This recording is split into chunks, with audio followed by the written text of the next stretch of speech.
नमस्कार, आप देख रहे हैं एफएम न्यूज और मैं हूं आपके साथ मनीषा सिंह। बात करेंगे पहली बड़ी खबर की। पश्चिम और पहाड़ों से आ रही बर्फीली हवाओं ने उत्तर प्रदेश में ठिठुरन और गलन को काफी ज्यादा बढ़ा दिया है और आलम यह है कि लोग इस कपकपाती ठंड में घरों में दुबकने को पूरी तरह से मजबूर हैं। मंगलवार को राजधानी लखनऊ में ठंड ने 10 साल का रिकॉर्ड तोड़ दिया है। मंगलवार को लखनऊ का न्यूनतम तापमान 6.6 डिग्री रिकॉर्ड किया गया, जो दिसंबर में 10 सालों में सबसे कम रहा, जबकि अधिकतम तापमान 17 डिग्री 1 डिग्री रिकॉर्ड किया गया। मौसम विभाग के मुताबिक अगले 24 घंटे तक ऐसा ही मौसम रहने का अनुमान जताया गया है और इस बीच रात और सुबह कई जगह पर घना कोहरा भी देखने को मिल सकता है। मौसम विभाग के मुताबिक पश्चिमी विक्षोभ की वजह से हुई बूंदाबांदी की वजह से पारा लुढ़क गया है और इसके अलावा चिल विंड फैक्टर की वजह से भी तापमान काफी ज्यादा गिर चुका है। उच्च हिमालयी क्षेत्रों और रेगिस्तानी इलाकों से आ रही हवाओं ने भी तापमान पर खासी तौर पर असर डाला है। पिछले 72 घंटों से ताज नगरी आगरा में भी कड़ाके की ठंड पड़ रही है और ठंड की वजह से जनजीवन पूरी तरह से अस्त व्यस्त हो गया है। 8 किलोमीटर प्रति घंटे की रफ्तार से चल रही ठंडी हवाएं लोगों को काफी ज्यादा परेशान कर रही हैं।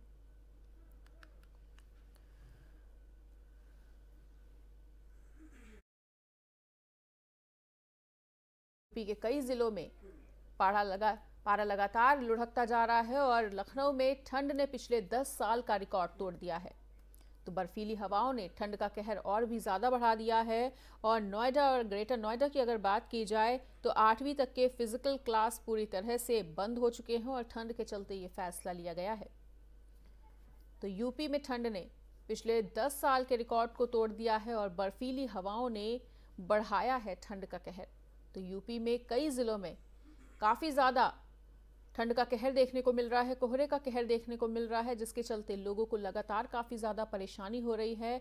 कोहरे ने यातायात व्यवस्था को भी काफी ज्यादा प्रभावित किया है और ऐसे में बर्फीली हवाओं ने ठंड के कहर को और भी ज्यादा बढ़ाने का काम किया है।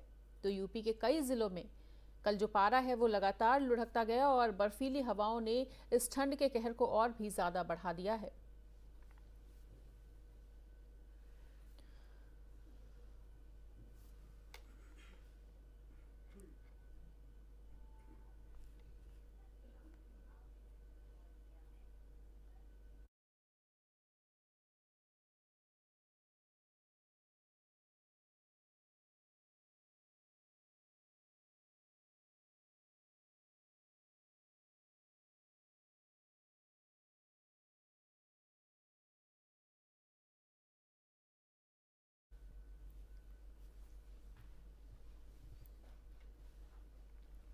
और इसी खबर पर अधिक जानकारी के लिए हमारे साथ हमारे संवाददाता अविरल अग्निहोत्री जुड़ने जा रहे हैं।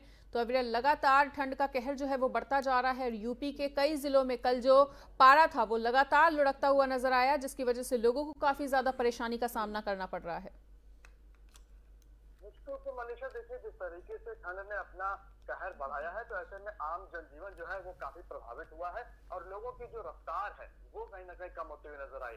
आप देखिए कि लखनऊ समेत तमाम उत्तर प्रदेश के जो जनपद हैं उनका जो पारा है वो काफी नीचे आ गया है और इससे कि लोगों के जनजीवन पर काफी प्रभाव पड़ रहा है। लोग जिस तरीके से सुबह अपने घरों से उठकर ऑफिस के लिए जाते थे तो अब कहीं ना कहीं उनको इस काम में देरी हो रही है और लोग ठिठुरते हुए भी नजर आ रहे हैं। ऐसे कहीं ना कहीं आप देखिए जो घना कोहरा आता है तो घने कोहरे की वजह से भी जो यातायात है, यातायात भी कहीं ना कहीं स्लो मोशन में चलता है, धीरे धीरे चलता है। ऐसे में आप समझिए कि अगर बात करें हाईवे की तो हाईवे पर काफी दुर्घटनाओं की संभावनाएं बनी रहती है। ऐसी आशंका रहती है कि कहीं ना कहीं कोहरे की वजह से दुर्घटनाएं ना हो जाए। तो ऐसे में अब गाड़ियों की लाइटें जला, दिन में भी लाइटें जलाकर लोग घरों से निकलते हुए नजर आ रहे हैं। हालांकि लोगों को सावधानी बरतनी चाहिए और सावधानी बरतते बरतते धीरे धीरे चलना चाहिए। अपने गाड़ियों के पीछे जो रेडियम लाइट्स हैं उनको कहीं ना कहीं एक्टिव करना चाहिए। हालांकि उत्तर प्रदेश परिवहन मंत्री की अगर बात करें तो उन्होंने सीधे तौर पर सभी वाहनों के पीछे में रेडियम लाइट लगाने की बात कह दी है। तो इसमें आप ये समझिए कि जिस तरीके से पारा बढ़ रहा है, लुढ़क रहा है कहीं ना कहीं और बर्फीली हवाएं चल रही है तो ऐसे में जनजीवन तो प्रभावित हो ही रहा है। साथ ही साथ जो जिन लोगों का रोजमर्रा की जो जिंदगी है वो काफी परेशानी में आती हुई नजर आ रही है। मनीषा, बिल्कुल अविरल, और आलम यह है कि जिस तरह से अभी आपने कहा कि यातायात बुरी तरह से प्रभावित हो रहा है, ऐसे में ट्रेनें लगातार कैंसिल की जा रही हैं, फ्लाइट्स को डाइवर्ट किया जा रहा है या उन्हें भी कैंसिल किया जा रहा है, तो ऐसे में लोगों की जो परेशानियां हैं वो और भी ज्यादा बढ़ती हुई। बिल्कुल मनीषा, देखिए सीधे तौर पर देखा जाए जब कोहरा बढ़ता है तो फिर विजिबिलिटी कम हो जाती है और विजिबिलिटी कम होने के कारण में वाहनों की जो गति है वो अपने आप धीमी हो जाती है। ऐसे में लोगों को चाहिए कि वो सुरक्षा की दृष्टि से देखते हुए वाहनों को धीरे धीरे चलाएं, अपने गंतव्य तक सुरक्षित पहुंचे। तो ऐसे में सीधे तौर पर जिन लोगों को कहीं दूर जाना है या किसी दूसरे राज्य में जाना है या कहीं दूर से ट्रैवल करना चाहते हैं वो, तो उनको कहीं ना कहीं बड़ी सावधानी बरतते हुए घरों से निकलना चाहिए। दूसरी तरफ अगर बात करें फ्लाइट की, तो इन्हीं के चलते फ्लाइट से भी कहीं ना कहीं लेट हो जाती है, डिले हो जाती है, तो लोगों को उसमें भी परेशानियों का सामना करना पड़ता है।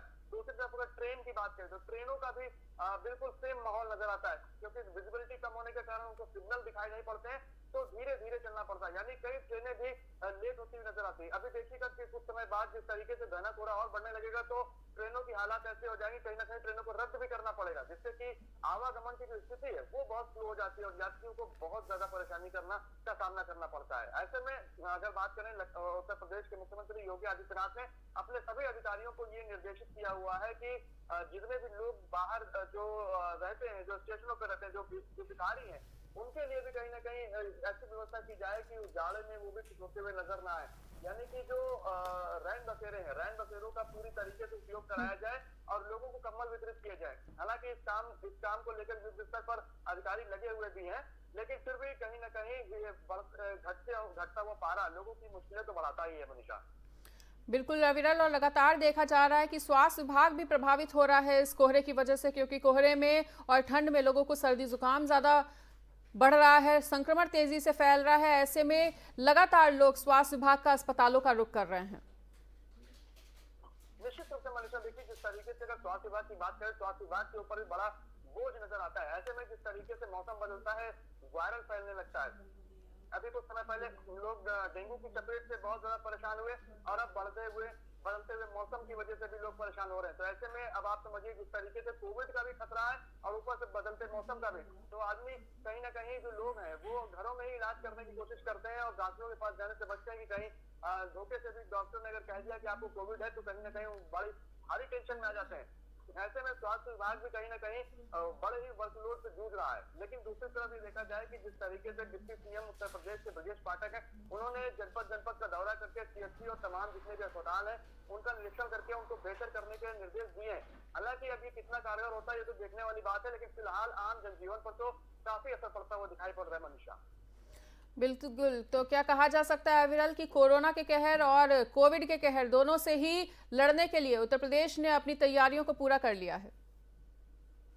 बिल्कुल मनीषा, देखिए जिस तरीके से चीन के वुहान से जो कोरोना निकला था, चीन ने ही पूरी दुनिया में कोरोना को फैलाया है और जिसकी जो है त्राहिमाम हमने पूरी दुनिया में देखी थी। भारत भी इसका छूटा नहीं रहा और हमने भी अपने ऐसे जानकार लोगों को, अपने रिश्तेदारों को खोया है कोविड के दौरान से। तो ऐसे में कोरोना ने फिर से कहीं ना कहीं कहर बरपाना शुरू कर दिया है। हालांकि अभी भारत की बात करें तो यहाँ पर केसेस कम है, लेकिन सतर्कता बहुत ज्यादा बरती जानी शुरू हो गई है। हालांकि जिस तरीके से विदेशों से जो फ्लाइट आ रही है उनकी सघन चेकिंग हो रही है और अगर किसी तरीके का किसी यात्री में कोई सिम्टम्स पाया जाता है तो उसकी ट्रेसिंग कराई जाती है और उसको क्वारंटीन किया जाता है और उसकी पूरी देखरेख की जाती है। लेकिन दूसरी तरफ जिस तरीके से स्वास्थ्य विभाग की अगर बात करें, स्वास्थ्य विभाग ने अभी हाल ही में मॉक ड्रिल भी की थी और जायजा लिया था कि आखिर वो कितना तैयार है। हालांकि सभी बेडों के ऊपर में जितने भी 27 बेड है उनके ऊपर में ऑक्सीजन भी लगा दी गई है और मॉक ड्रिल के माध्यम से ये समझने की कोशिश की गई थी अगर अचानक से कोविड के केस बढ़ते हैं तो किस तरीके से हम सतर्कता अपना सकते हैं और लोगों को सुरक्षित कर सकते हैं। तो ऐसे में सीधे तौर पर जितने भी लोग स्वास्थ्य विभाग के हैं, डॉक्टर हैं, कंपाउंडर हैं और जितने भी और कर्मचारी हैं वो पूरी सतर्कता के साथ में सजग हैं और आने वाले किसी भी खतरे से निपटने के लिए पूरी तरीके से तैयार नजर आ रहे हैं मनीषा। बिल्कुल अविरल, और एक और परेशानी है जो इस ठंड में देखने को मिल रही है, लोग अंगीठी जलाकर घरों में सो रहे हैं जिसकी वजह से बड़े बड़े हादसों की खबरें भी सामने आ रही हैं। बिल्कुल मनीषा, देखिए होता क्या है कि घरों के अंदर में लोग जब जाड़े से सिकुड़ते हैं तो कहीं ना कहीं वो एक ऐसा इंतजाम करने की सोचते हैं कि उनको ठंड से बचाव हो सके। तो ऐसे में लोग अंगीठी जलाते हैं, कुछ लोग हीटर जलाते हैं ऐसे और कमरे बंद कर लेते हैं।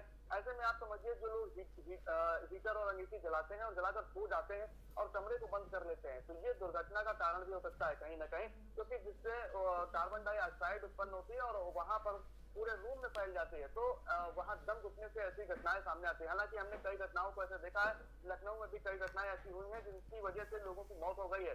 तो इन सब चीजों से बचा जाए, यानी कि अगर सुरक्षा की बात करें तो जिन लोगों ने अपने घरों में में अंगीठी जला रखी है, सोने से पहले लोग अंगीठी जला लेते हैं, तो वो सोने से पहले उसको बंद भी कर दें, नहीं तो फिर कहीं ना कहीं हादसे का शिकार होना पड़ सकता है, यानी कि जान माल का भी नुकसान हो सकता है। ऐसे में बचाव बहुत जरूरी है। हाथ सेकने के बाद उन सब चीजों को वहां रूम से बाहर निकाल देना चाहिए और फिर अपने आराम से वो अपना सो सकते हैं।